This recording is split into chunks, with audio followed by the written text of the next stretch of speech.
Nudity. The United States is famous for being kind of prudish when it comes to nudity. Now, well, I don't want other people to see my bits and pieces. How's it going, guys? Welcome back to the channel. Glad to have you. We're going to be checking out right here 13 things Germans can't understand about Americans. The original channel is by Nalf.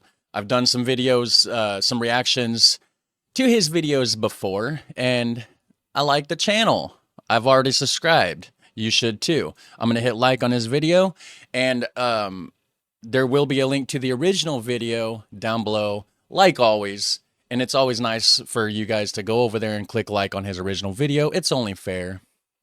So, 13 things Germans can't understand about Americans. Probably part of it is we're loud.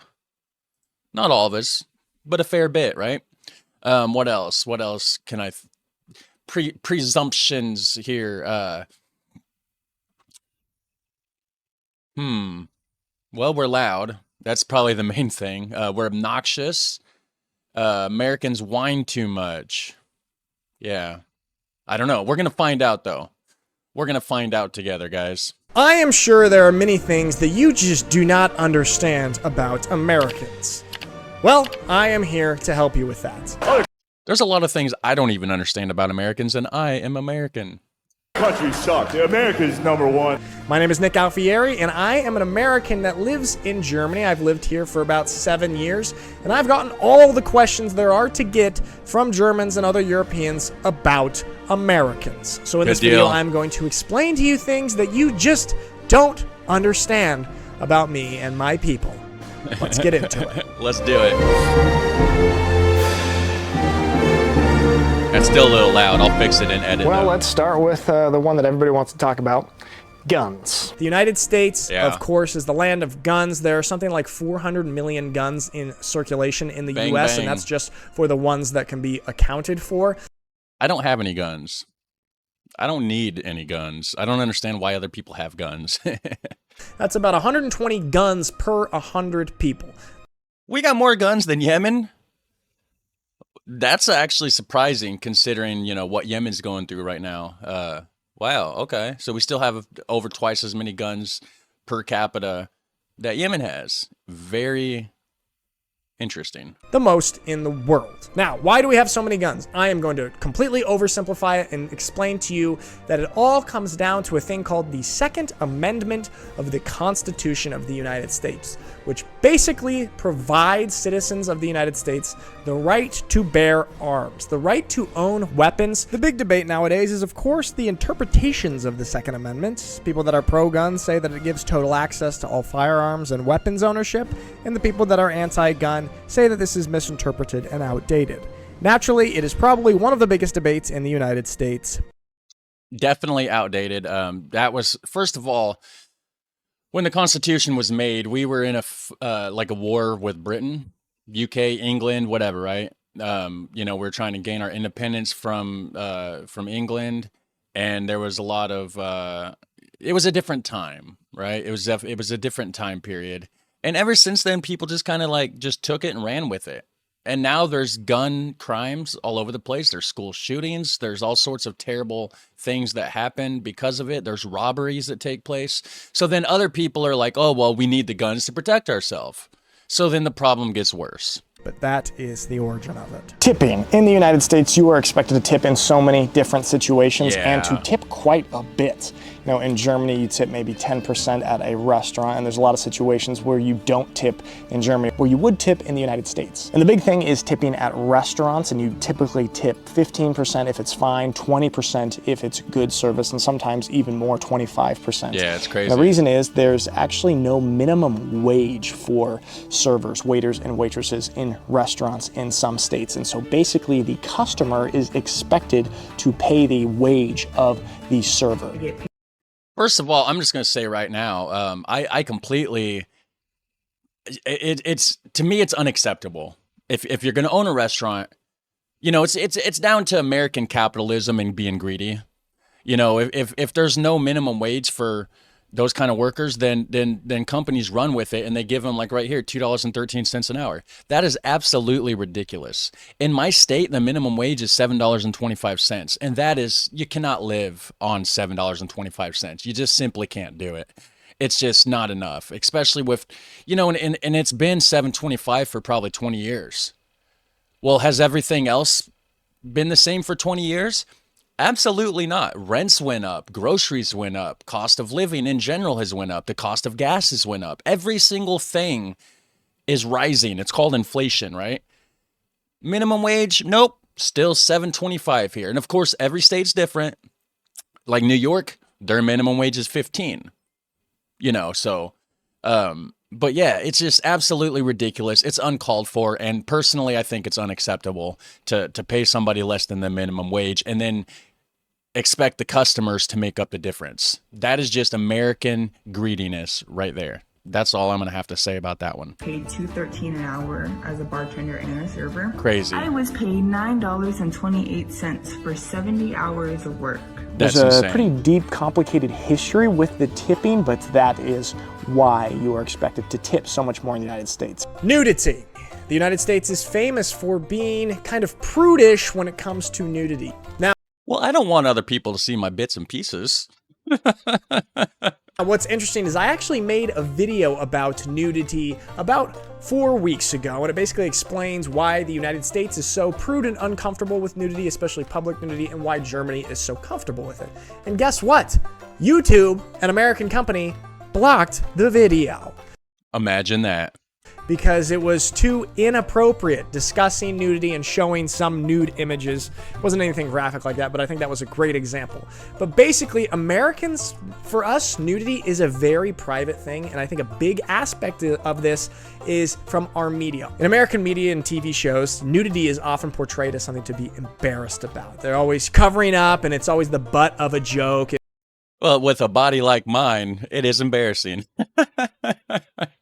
If there is nudity, it's always about something that is embarrassing. It's always laughed at as if, oh, this is wrong, this is uncomfortable. And I think that's pretty ingrained in a lot of Americans. There are other reasons, of course, as well. It goes back to kind of our founding, our roots with the Puritans. But I do think that American media has played a big part in our discomfort with nudity.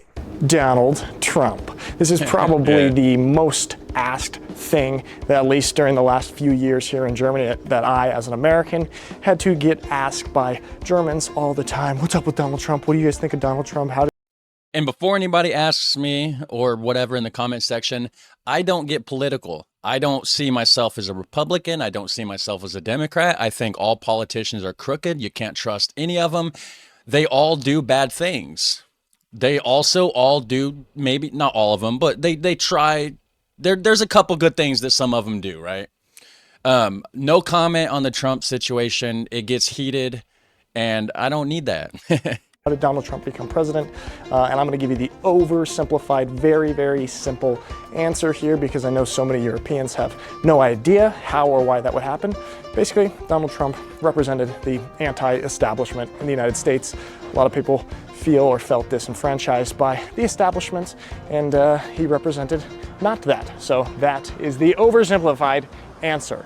The astronomical price of college education. To give you an example here, the college that I went to, Georgetown University, costs about $60,000 a year to go to if you have no financial aid or scholarships. That is the sticker price.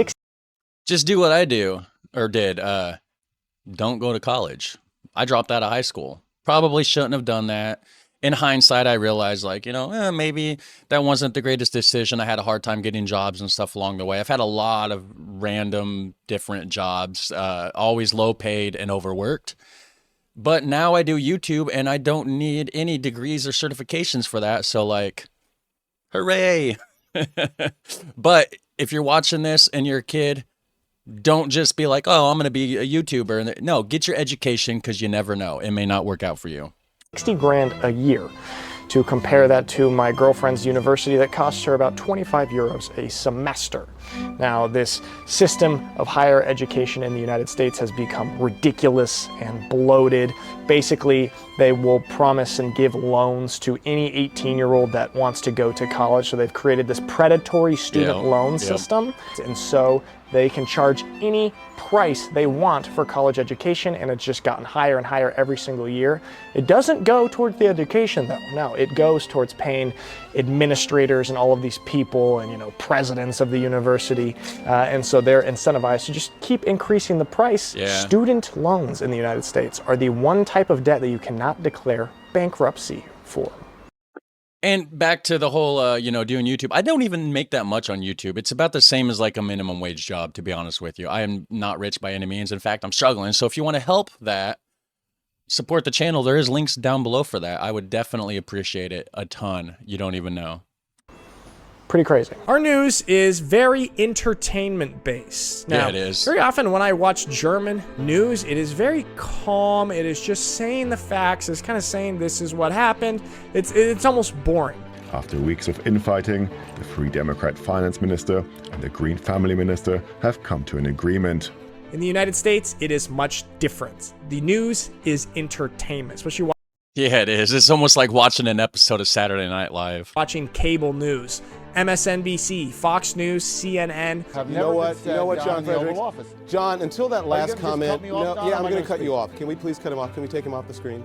All of these news channels only lean to their political alignments, and they just serve the people that they know already lean that way. So it's always just creating entertaining echo chambers for people. It's very rare to get a nice, balanced, factual-based news in the United States. Can't get it on TV. You have to search for other news sources to get this. Yep. So speaking of our entertainment-based news and media, something that was really important for me when I moved to Germany was the fact that I was able to get an outside perspective and an outside look at my home country, the United States. And from the outside, I could see the extreme media polarization. In this internet age, especially with these algorithms, we are all just getting fed information that supports our current worldview. We're living in these bubbles and these echo chambers, which is why I'm super excited about this app and website that I've been using for a while now, and I'm a huge fan of Ground News. That I highly recommend. Sorry, it skipping to the sponsored everyone. bit. Portion sizes. Any Oh, German yeah. that has visited the United States knows that the portion sizes in the USA are much bigger. A lot of Germans are appalled at how big they are, especially compared to portion sizes in Germany. I personally love it, though. I'm a big guy. I like to eat sometimes. So a big portion size, yeah, buddy, bring it on. The thing is with this, yeah, okay, Americans, we have a little bit more obesity. We like to eat a little bit more. I'm not But it is obese. also acceptable for people to not finish their meal at a restaurant. Nope. No, not for me.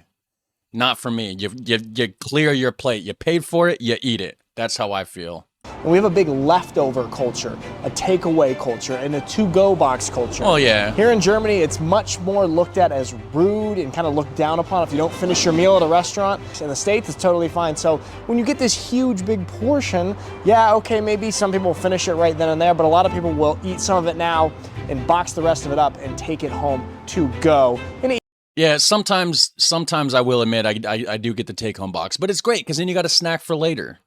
Don't waste it. Don't just leave it. I think it's rude. You take a bunch of people out to dinner. You're paying for the dinner.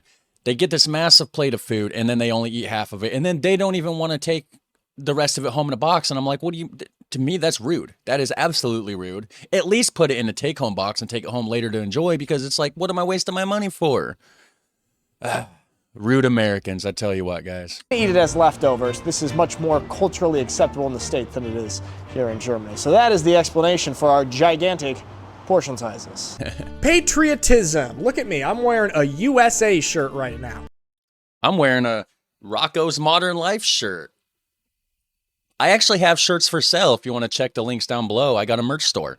But anyways, I'm not a patriotic person. I've never been a patriotic person. I don't think I ever will be a patriotic person.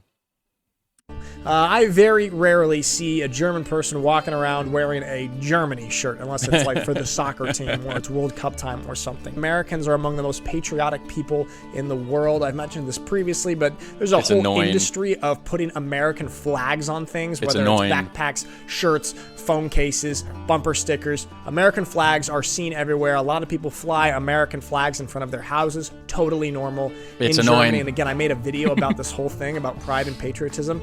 In Germany, it is very rare to see somebody flying a German flag in front of their house. I'm not exactly sure why American pride and patriotism is so strong compared to other countries. It's propaganda.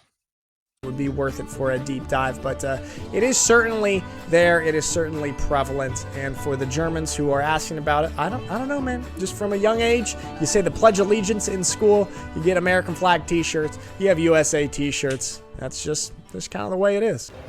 It's propaganda. Propaganda is all that is, guys. Why Americans don't like to walk. It's basically a running joke at this point that I like to walk. Germans like to walk so much more than Americans. We Americans, we hate walking and are very uncomfortable with it, like I'm doing right now. See, but the point of this is because it is very difficult to walk comfortably in American cities. The way that they are laid out, you can't walk around and get around them the same way that you can in European cities. And so we're just not used to walking. And so our solution to get places always is to get in the car and drive. Well, you're kind of forced to because it's car dependent around here. Because a lot of times in American cities, people will think something is wrong if you are walking there because these places are very pedestrian unfriendly. And so that is why Americans are allergic to walking. Bathroom stalls in the United States. If you've ever been to the States, you know that the bathroom stalls in public bathrooms are very poorly made, poorly constructed, and they do not close all the way, and there are huge gaps in between the door and the stalls, leaving you no privacy. What is the explanation for this? There is no explanation for this. I cannot tell you. It's very, very stupid, and I have no idea why. I am with you on that one. Obesity. Earlier this summer, I made a video talking about why Americans are so much more obese and overweight than Germans and other Europeans. Large portion sizes and nobody likes to walk. Poor diets, poor quality food, massive amounts of chemicals in the food, the expensive or like the healthy food costs so much more, and the cheap food that you can actually afford is super unhealthy and chock full of chemicals. That's part of it. So you can watch that whole video if you want an in-detailed explanation, but I will just give you a quick points here. It is because we do not walk. High fructose corn syrup is in almost everything that we have because the American government subsidized corn, and so we use corn in a lot of our foods and corn syrup, which is very unhealthy, very fattening.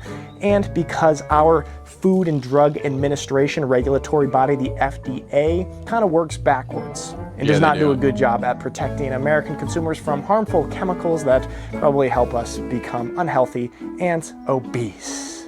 So that is why many Americans could not fit in this little narrow divot that I am in right now. Unfortunate. The American education system. I have talked to a good amount of Germans who have gone over to the United States for some sort of exchange program where they do a year at American school. And they all seem to have the same reaction.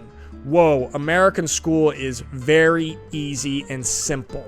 This is the thing, American public school system do not have good reputations at all. The way that the schools are financed are based on the property taxes of the areas. So in the poorer areas, you're gonna have less taxes, less financing, less resources. These are gonna be worse schools. And so there's a huge disparity in the schools. And on average, the public education system in the United States is quite poor. Speaking of education, if you are a teacher in Germany, please help out my girlfriend Laura. She's doing her master thesis survey. She just needs a little bit of help from some teachers in Germany to participate. Email her right here to participate. Yeah, there you go, guys. If you're any teachers in Germany, please help this guy's wife out. That would be awesome. Very much appreciated if you are a teacher in Germany. Thank you so much. Pickup trucks. The Ford F-150 is the best-selling car in the United States. Yeah. Americans, we love pickup trucks. I don't. But why?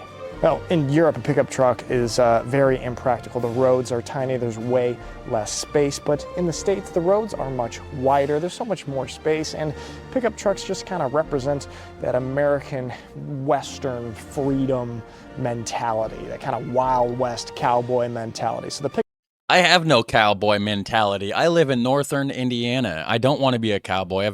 I might have wanted to be a cowboy when I was a kid, but cowboys, it's not for me. Now, if you're out in the West and you're a cowboy watching this, no offense, to each their own. Everybody has different interests, but I don't want a giant truck. I don't want to wear a cowboy hat, and you'll never see me in cowboy boots at all.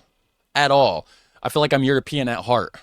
Pickup truck is a lot of times a symbol of American ideals. You'll see it very often in commercials and stuff like that. And so that is my explanation for why we love pickup trucks. Saying awesome and amazing all the time. Americans, we like to exaggerate. We Yeah, like sorry. to emphasize things. And what better way than to say awesome or amazing? We are guilty of saying this for things that might technically not be amazing. You see something that's kind of cool, that's fine. Oh, that's awesome. Oh, that's awesome. Oh, that's amazing. That's amazing. Our culture is very polite, and some might say superficial polite. And there's no better word to use to describe something at a superficially polite level than amazing or awesome. I'm guilty of it. Many Americans are guilty of it. I know a lot of Germans dislike this because for Germans, they're at the other end of the spectrum on this point. If there's something that is actually genuinely awesome or amazing, a German will describe it as, not bad. So it's very shocking for Germans when they see us describe things that are not bad as amazing.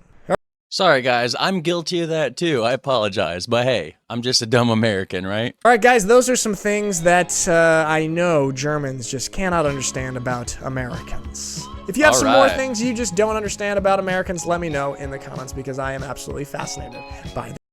Let me know as well. Drop a like, drop a comment. If you enjoy this kind of stuff, hit that subscribe button, hit that notification bell so you don't miss out on any future uploads, and have a super fun, awesome day. Catch you in the next one. Take care. Bye.